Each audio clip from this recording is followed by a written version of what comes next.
Good morning, नमस्कार, जोहार सभी साथियों का स्वागत है आपके YouTube channel Ramgarh edu care में। जेटेट परीक्षा की जितने भी तैयारी करने वाले अभ्यर्थी हैं बीएड डीएलएड के, सभी से रिक्वेस्ट है कि आप थोड़ा जो है इस एग्ज़ाम के लिए सीरियस हो जाएं, क्योंकि हाई कोर्ट का आदेश है साथियों कि एग्ज़ाम जो है मार्च तक करवा लिया जाए। और ये आप लोग बार बार सुन रहे होंगे, मार्च तक करवा लिया जाएगा, करवा लिया जाएगा। और इसको आप बिल्कुल सच मान के ही चले, ज़्यादा से ज़्यादा अगर डिले भी होगा तो अप्रैल अप्रैल मई, इससे ज़्यादा डिले नहीं होगा। और इस एग्ज़ाम को क्वालिफाई करना जो है बहुत ही मुश्किल है।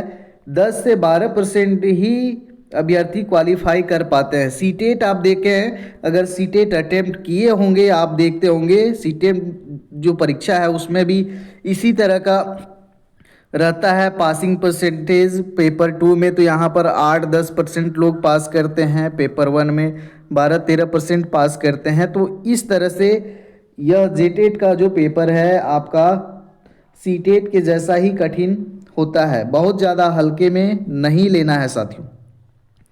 रेगुलर अच्छे से मेहनत करना है। और सीटेट जो है ना आपका, सीटेट की परीक्षा एवरी ईयर होती है, हर साल होती है। एक साल छूट गया तो आप अगला साल यहाँ पर इसको क्वालिफाई कर लेंगे।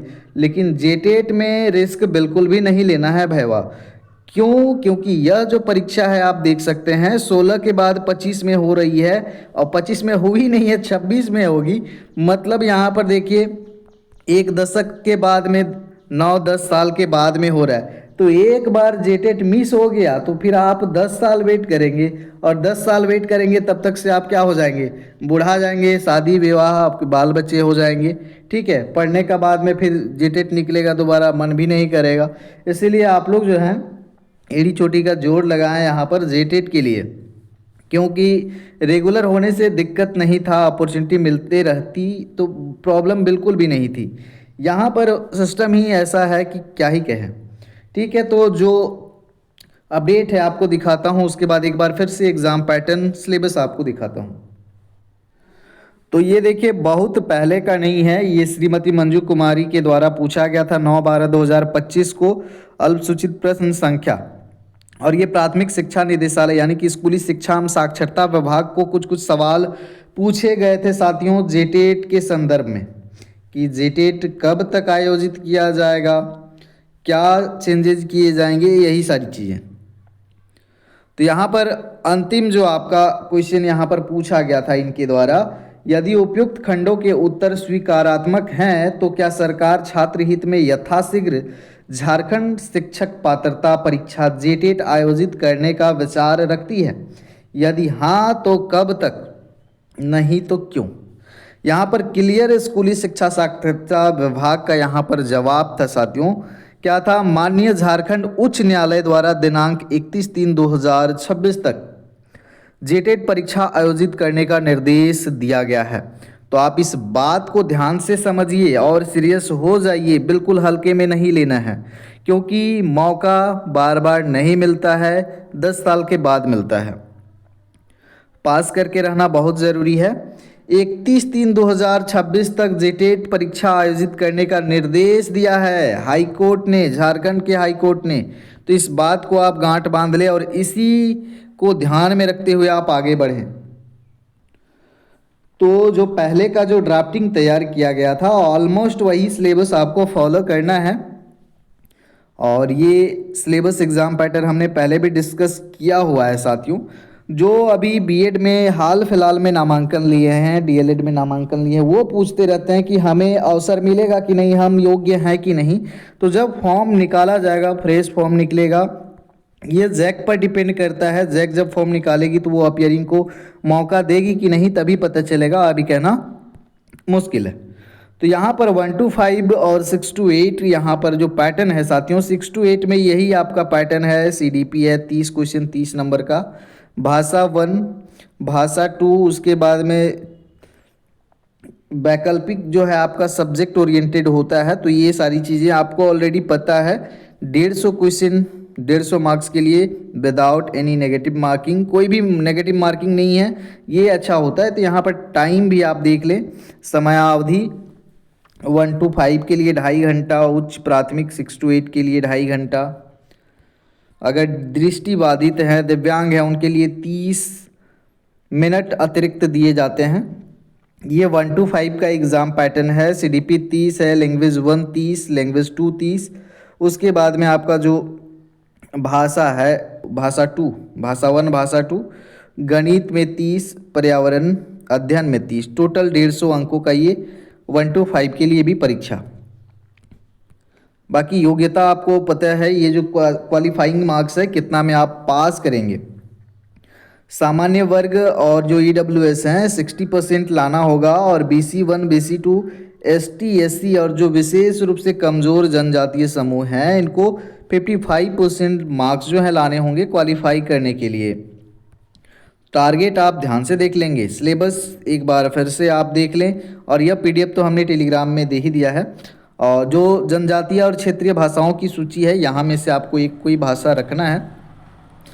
बाकी ये 1 to 5 का सिलेबस, जो CDP का जो सिलेबस है साथियों, बाल विकास ऑलमोस्ट 1 to 5 और 6 to 8 का एग्जैक्टली सेम है। लैंग्वेज 1 और लैंग्वेज 2 का भी लगभग सेम होगा, लेकिन 6 to 8 का जो लेवल है उसमें थोड़े से क्वेश्चन डेप्थ में पूछे जाएंगे, चाहे CDP हो, लैंग्वेज 1 2 हो। बाकी सिलेबस सेम। देखिए यहाँ पर 1 to 5 का यहाँ पर CDP अवधारणा में क्या क्या आपको पढ़ना है, इतने टॉपिक्स आपको पढ़ने हैं। उसके बाद अधिगम एवं शिक्षा शास्त्र या आपका पेडागोजी किससे पूछे जाएंगे। उसके बाद भाषा देखें, भाषा में आपको ये गद्यांश है, पदांश है, व्याकरण है, अपठित उद्धरण है। उसके बाद भाषा का पेडागोजी, भाषा का पेडागोजी भी, उसमें पेडागोजी में क्या होता है, भाषा शिक्षण के विधियाँ, सिद्धांत, भाषा कौशल जो स्किल है, LSRW आप लोग पढ़े होंगे। भाषा शिक्षण में क्या क्या प्रॉब्लम्स आते हैं, इनका निवारण कैसे करना है, शिक्षण उपादान और रेमेडियल टीचिंग वगैरह, यही सब। गणित का ये आपको पढ़ना है 1 to 5 में, छोटे छोटे टॉपिक्स हैं, इजीली आप कवर कर लेंगे। उसके बाद में गणित है तो गणित का यहाँ पर पेडागोजी भी रहेगा, यानी कि हर सब्जेक्ट का पेडागोजी भी रहेगा। और पेडागोजी, अगर एक पेडागोजी आप कमांड कर लेते हैं तो सारे सब्जेक्ट के पेडागोजी ऑलमोस्ट सेम। गणित में देखिए, गणित का नेचर क्या है, स्वरूप क्या है, गणित में शिक्षण विद्या समस्या, इसमें निदानात्मक और उपचारात्मक मूल्यांकन पर। उसके बाद EVS जो है पर्यावरण अध्ययन, इसमें ये चैप्टर्स आप लोग ऑलरेडी देखे होंगे। उसके बाद पेडागोजी, पर्यावरण में सेम वही चीज़ रहेगा, सारे सब्जेक्ट में पेडागोजी ऑलमोस्ट वही रहेगा। जैसे उसमें गणित अध्ययन का स्वरूप था तो इसमें पर्यावरण अध्ययन का स्वरूप है, पर्यावरण अध्ययन का महत्व है। इसमें भी जो टीचिंग मेथड्स होंगे वो भी पूछे जाएंगे, सतत व्यापक मूल्यांकन, गतिविधियां, व्यवहारिक कार्य, ये सब छोटे छोटे टर्म्स। 6 to 8 में देखिए यहाँ पर वही टॉपिक्स आपके हैं एग्जैक्टली जो 1 to 5 में थे CDP में।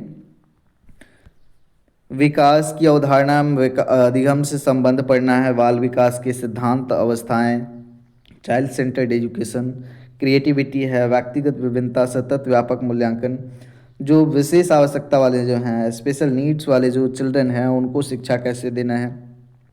अब CDP का ये आपका पेडागोजी सेक्शन, लैंग्वेज 1 में चाहे आप जो भी लैंग्वेज रखें सब में यही सिलेबस रहेगा, चाहे जो भी भाषा का आप चयन करें। तो देखिए बहुत बड़ा तो सिलेबस नहीं है लैंग्वेज 1 में, और लैंग्वेज है तो लैंग्वेज का यहाँ पेडागोजी, जो भाषा आपका है उस भाषा को पढ़ाने के लिए, टीच करने के लिए कौन कौन से सिद्धांत हैं, विधियां हैं, भाषा कौशल, कम्युनिकेशन स्किल कैसे विकसित होगा, क्या प्रॉब्लम्स आती हैं उनका निराकरण कैसे करना है, रेमेडियल टीचिंग है जो कि सभी में होगा एग्जैक्टली। अब ये गणित और विज्ञान के लिए, सामान्य गणित में देखिए आपको ये टॉपिक्स आपको कवर करने हैं। उसके बाद बीज गणित में ये आपको कवर करना है। अंक गणित में देखिए यहाँ पर अनुपात, समानुपात, एकीक विधि, लाभानी वगैरह जो है, ज्यामिति में ये सब है। उसके बाद में क्षेत्रमिति देखिए आप, परिमिति, क्षेत्रफल, आयतन, आंकड़ों का प्रबंधन में आपको देख लें। शिक्षा शास्त्रीय मुद्दे, तो इसमें देखिए गणित का आपका जो है पेडागोजी, गणित का पेडागोजी भी पढ़ना, वहाँ से भी 2-4 सवाल रहेंगे। विज्ञान है, विज्ञान में देखें ये टॉपिक्स क्लियरली देख रहे हैं, इनको आप रेडी करना शुरू कर दें। और यहाँ पर विज्ञान का पेडागोजी, इस तरह से आपका समाज विज्ञान में इतिहास का सिलेबस आई होप आपने स्टार्ट कर दिया होगा और बहुत सारी चीज़ें को पढ़ लिए होंगे। भूगोल का ये सिलेबस, सामाजिक एवं राजनीतिक जीवन, अर्थशास्त्र, और साथ ही साथ सारे सब्जेक्ट के देखिए इस तरह से आपको पेडागोजी भी नज़र आएंगे। और ऑलमोस्ट जो है साथियों यही सिलेबस आपको देखने को मिलने वाला है, बहुत ज़्यादा अंतर नहीं रहने वाला है। और एग्ज़ाम देखिए यहाँ पर क्लियरली आपको दिखाया गया, जो सवाल पूछा गया था स्कूली शिक्षा साक्षरता विभाग को, उन्होंने डायरेक्टली कह दिया है कि जो ऑर्डर है हाई कोर्ट का वो मार्च तक करवाने का है। तो ज़्यादा से ज़्यादा अगर डिले भी होता है मान के चले तो मार्च अप्रैल तक हम लोग संभावित मान सकते हैं, जो कि बहुत ज़्यादा समय बिल्कुल भी नहीं है। तो आप लोग तैयार हो जाइए और तैयारी कीजिए अच्छे से, और अपडेट्स के लिए बने रहिए हमारे साथ। धन्यवाद।